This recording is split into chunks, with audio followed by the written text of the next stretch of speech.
അസ്സലാമു അലൈക്കും. ഇന്ന് നമ്മൾ നോക്കാൻ പോകുന്നത് ക്ലാസ് 5 തജ്വീദുൽ ഖുർആൻ 2022 നടന്ന പബ്ലിക് എക്സാം ക്വസ്റ്റ്യൻ പേപ്പറാണ്. ഈ ക്വസ്റ്റ്യൻ പേപ്പറിലെ മുഴുവൻ പ്രവർത്തനങ്ങളും നമ്മൾ വീഡിയോ ആയിട്ട് അപ്ലോഡ് ചെയ്തിട്ടുണ്ട്. കാണാത്തവരുണ്ടെങ്കിൽ അതൊന്ന് നോക്കുക. ഈ ഷോർട്സിൽ നമ്മൾ നോക്കാൻ പോകുന്നത് മൂന്നാമത്തെ പ്രവർത്തനം, വിട്ട ഭാഗം പൂരിപ്പിക്കുക. 1. ജംഉൽ ഖുർആൻ നടന്നത് ഹിജറ ഡേശാം വർഷത്തിലാണ്. അവിടെ പൂരിപ്പിക്കേണ്ടത് 12-ആം. ജംഉൽ ഖുർആൻ നടന്നത് ഹിജറ 12-ആം വർഷത്തിലാണ്. 2. കസറുള്ള എല്ലാ റായിനെയും ഡേഷ് ചെയ്ത് ഉച്ചരിക്കണം.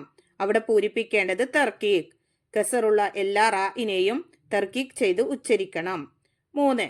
വശംസ് എന്നതിൽ ഡേഷ് എന്നീ 2 അക്ഷരങ്ങൾ ഉച്ചരിക്കാൻ പാടില്ല. അവിടെ പൂരിപ്പിക്കേണ്ടത് അലിഫ് ലാമ്. വശംസ് എന്നതിൽ അലിഫ് ലാമ് എന്നീ 2 അക്ഷരങ്ങളെ ഉച്ചരിക്കാൻ പാടില്ല. 4. തൗറുജ് എന്നതിൽ ഐനും ഡേഷും കമരിയായ ഹർഫുകളാണ്. അവിടെ പൂരിപ്പിക്കേണ്ടത് ജീമും. തൗറുജ് എന്നതിൽ ഐനും ജീമും കമരിയായ ഹർഫുകളാണ്. 5. സാക്കിനായ റായിന് മുമ്പ് ഡേഷ് യാ വന്നാൽ റായിനെ തർക്കീഖ് ചെയ്യണം. അവിടെ പൂരിപ്പിക്കേണ്ടത് സുക്കൂനുള്ള.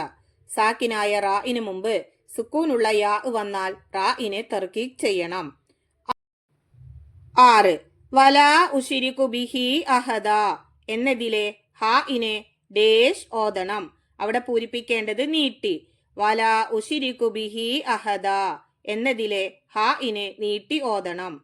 ഇനി അടുത്ത പ്രവർത്തനം നോക്കൂ. ഒറ്റ വാക്കിൽ ഉത്തരം എഴുതുക. 1. റസ്മുൽ ഉസ്മാനിയിലെ പ്രധാന നിയമങ്ങൾ എത്ര? ഉത്തരം 6. 2. ഇൽവലംതും എന്നതിൽ ഏത് അക്ഷരത്തെയാണ് ഇദ്ഗാം ചെയ്തത്? ഉത്തരം ലാ. 3. ഹാ ഉൽ അമീറിന് ശേഷം സുക്കൂനായാൽ ഹാഇനെ നീട്ടേണ്ടതുണ്ടോ? ഉത്തരം ഇല്ല. 4. കാല ജാ ഇതിൽ അലിഫിനെ തഫ്ഹീം ചെയ്ത ഉദാഹരണം ഏത്? ഉത്തരം കാല. 5. ലുഹർ എന്നതിൽ കമരിയായ അക്ഷരം ഏത്? ഉത്തരം ഹാ. 6. റായിനെ തർക്കീഖ് ആക്കുന്ന സ്ഥലങ്ങൾ എത്ര? ഉത്തരം 4.